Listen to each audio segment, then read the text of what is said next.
All right, today I'm trying to share some techniques of factorization, especially factorization with more than 3 terms. So here I'll be focused on 4 terms and 6 terms, right? So grouping is actually a very important technique of factorization, right? So whenever you have more than 3 terms, we have to group the terms accordingly. So how many ways are there for grouping? I will say that for 4-term factorization, there will be 3 different ways. Okay, the first one is actually the easiest one, is just taking out a common factor. So usually if you look at the questions, right, the 4 terms are kind of random. There are not much squares there, right? And sometimes you might see some ratio. For example, you look at the coefficient here, that is 1 and 2. Okay, there's another 1 is to 2.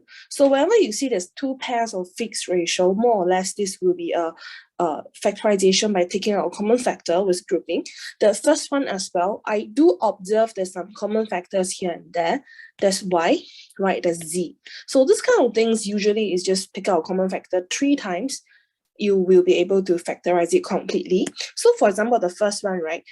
When I want to group it to two pairs, right? There's actually more than one way. As long as they share a common factor, you can group them together. For example, the first one, I can actually take out a y such that I still have x minus y. Okay, the second pair, you can take out a z, and I observe that x, y, which is the same as my x and y previously. So I will try to have a plus here where I take out the z, such that I have x minus y as well. So if you feel this step is a bit challenging for you, you can try to write some intermediate working, try to swap the position of these 2 terms first. Okay, after that, I will observe that there is common factor here. So let me take out x minus y. Okay, I will have a y plus z in the end. So I'm done with the factorization. So more or less, when you take out a common factor, in the end, the final answer will be 2 term times 2 term, right? Same thing for this example as well. I observe the ratio 1 is to 2.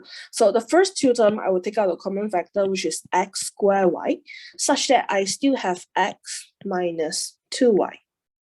Well, for the second pair, I will actually take out the 3, which I also have x minus 2y. So in the end, the common factor is just x minus 2y. I take it out one more time. This will give me x squared y plus 3. So I'm done with the factorization. So this is 2 by 2 grouping, right? Just purely take out a common factor. Okay, the next group of grouping, right, is still 2 by 2, but this time we'll observe some identities. For example, this 2 question, right? So what I observe is 2 and exactly 2 out of the 4 terms, they're actually perfect square. Okay, the second one, well, all 4 of them kind of the square here, right? So whenever I have 2 squares or 4 squares, I will use 2 by 2 grouping. I will group the squares together such that this was just nice my a square minus b square identity. So it goes, okay, the first 2, I'm just going to arrange them together. Okay, the other 2, let me arrange them together as well. Be careful, this is a minus in the middle. All right, so for the first 2, let me take out a common factor, which is 4. Well, the second one, I will use my identity, which is a plus b and a minus b. So once I did my factorization, I realized somehow they share some common factor. Right, this is nice. So let me quickly take out the common factor 3x minus 2y, such that be very careful because this symbol is a negative sign. So when I take it out, it's good that if I can use square bracket, 4 minus away the 3x plus 2y. Okay, so let me write one more line, try to simplify it because final answer, try not to have 2 layers of brackets. So try to get rid of the square bracket. So my final answer will be 4 minus 3x minus 2y, right? Be careful, don't make careless mistake. So that's it, right? So final answer will be a 2 times 3 term. All right, so same thing for the expression at the bottom, even this one. This one is still 2 by 2. I can observe that x 4 minus y4. This is my a square minus b square identity. The other 2 term, if I take out the 3, that's also my a square minus b square identity. All right, so let me quickly factorize it. This is a plus b and a minus b. Okay, this is also x squared minus y squared. So I observe that there is common factor x squared minus y squared. So let me quickly take it out. This will be x squared minus y squared. Okay, x squared plus y squared plus 3. Okay, but be careful, this is not the end yet, because this bracket can be factorized even further. So this is a trick that teacher always like to use in exam. So whenever your final answer still has squares inside, do double check whether it can be factorized even further or not. All right, so this will be x plus y, x minus y, x squared plus y squared plus 3. Okay, so I'm done. So this is actually an extension from the previous question, right? Usually, as long as you observe the a squared minus b squared, you factorize it, then you take out common factor, that's all. Well, this one's even harder because I start with a power 4, but the principle behind is the same, right? For this kind of grouping, it's still 2 by 2, and we utilize the a squared minus b squared identity, right? Well, the third one, right, I will say the grouping will be 3 by 1, means 3 terms against 1 term.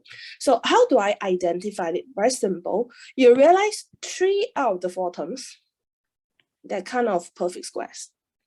So how do I group it? I will look at the term that is not a square. Okay, the term that's not a square is actually the 2ab term in our perfect square identity. So in this case, I will put 4a squared minus 4ab and b squared together.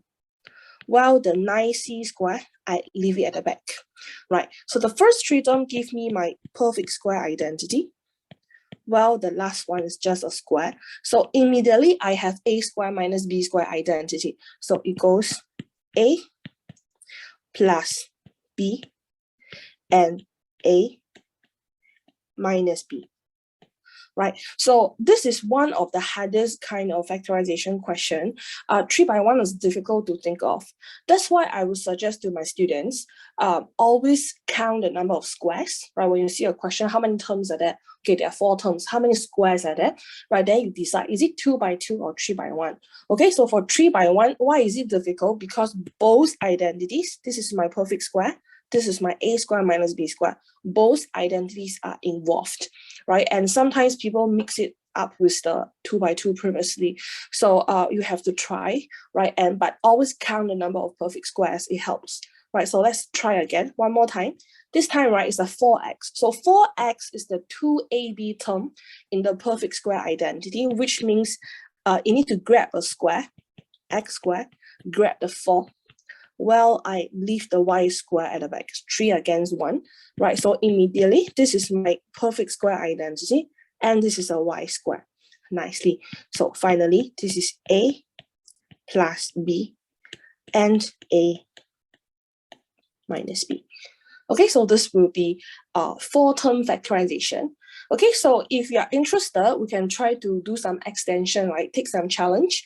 We'll try the 6-term factorization, right? Most of the time, school won't test 6-term unless it's a substitution question.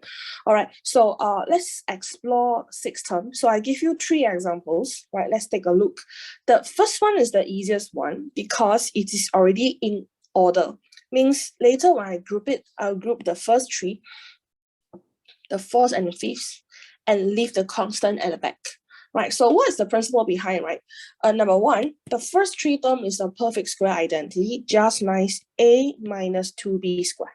You just need to identify it, right? The 4th and 5th term, I need to take out common factor, which is 7. So this is a minus 2b. Well, the 12 is at the back. Okay, so for students who are able to visualize a minus 2b as a single term, means you can do a substitution, let a minus 2b be x. Okay, so it's good that always write down the assumption. I'm going to let a minus 2b be x, right? You can see clearly that this expression becomes x squared plus 7x plus 12.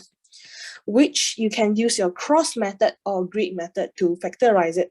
So let's do it quickly, right? X and x factorize at 12, it will be 3 and 4, right? You add together, that gives you 7, which is very nice, right? So in the end, okay, don't forget your x is a minus 2b. So that will be my factorization. Okay, so why do I use different colors? Because for students who are able to visualize a minus 2b as a single letter in your mind, a single variable, you can just keep the blue color working, right? Which means you can straight away skip to the very last line. It's perfectly fine, right? For students who are not able to visualize that, I recommend you to write assumption out, right? So present very neatly, right? So that will be the substitution. So of course, some people, if they're lazy, they don't want to write so much, they just use the X, right? So what you can do is at the end of your factorization, you can choose to cancel the working or just write in pencil, because we're not supposed to mark anything in pencil. So this is a way to cheat, I have to say. It's a bit lazy. I don't recommend this, but if you feel this helps you, right, you can do it. And another way will be you write this kind of working on a piece of rough paper. All right, so this is 6-term factorization. So now I'm going to mess up the terms, not really in order. So let's try it again. So remember, the first 3 terms will be a perfect square, which means the squares, the 2ab must be together. So I will have 4x squared minus 12xy plus 9y squared together.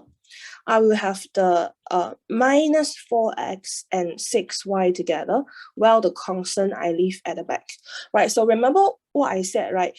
This is a negative sign, so I will not use negative here to avoid careless mistake, since the other term is actually addition. I rather keep it plus, but combine the negative sign with the 4x, which is actually easier. It's actually for better accuracy.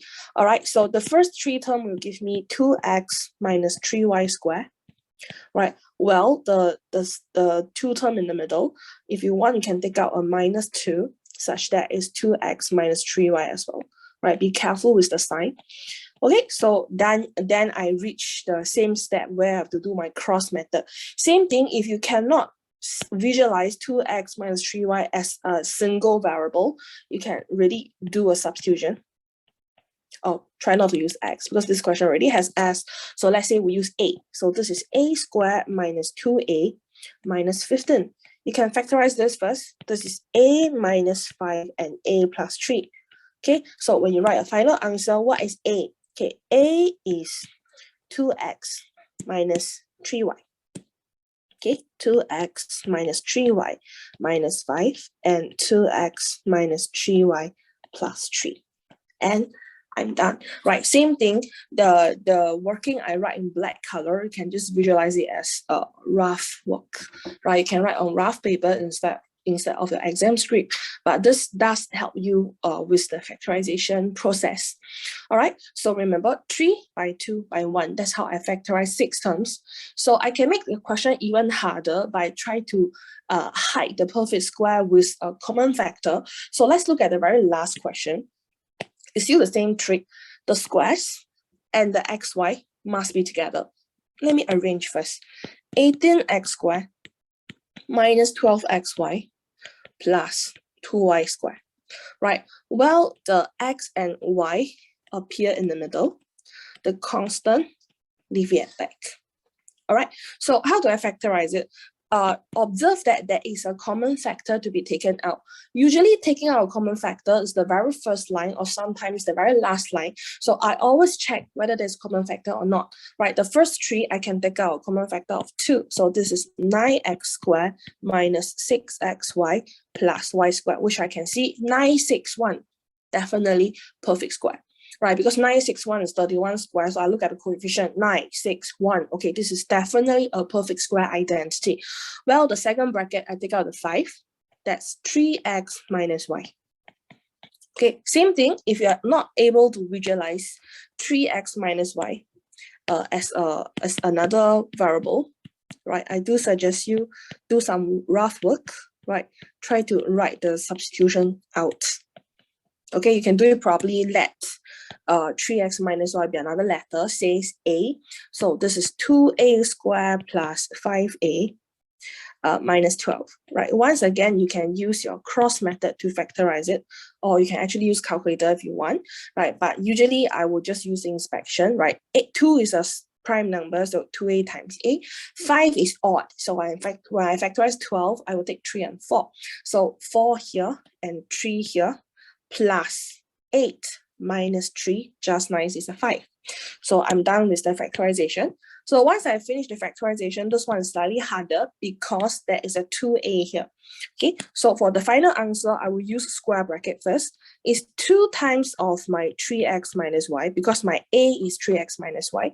Okay, minus 3 and 3x minus y plus 4. So I have to spend one more line, try to simplify it. This is 6x minus 2y minus 3 and 3x minus y plus 4, and full stop. All right, so this is the hardest grouping question I'm going to share with you today. Right, there are 6 terms. There is actually, okay, just a recap, right? For factorization, there are a total of 4 methods, namely taking a common factor, identities, cross method, and grouping. So for expression with 6 terms, usually all 4 methods are involved, right? For example, you see there is a taking out a common factor here, right? There's an identity here, overall is grouping, and there's even cross method. So all 4 methods are involved in the same expression. That's why 6 terms is always very difficult. Of course, we can have a very weird question like 5 terms, 7 terms, 9 terms even, but that one will be case by case. All right, 4 term and 6 term, we can still try to find some so-called algorithm or procedure, SOP for you to follow, such that you can always factorize it completely. So I hope today's video benefit you, right? Will help students to factorize, doing factorizations. All right, so thank you very much.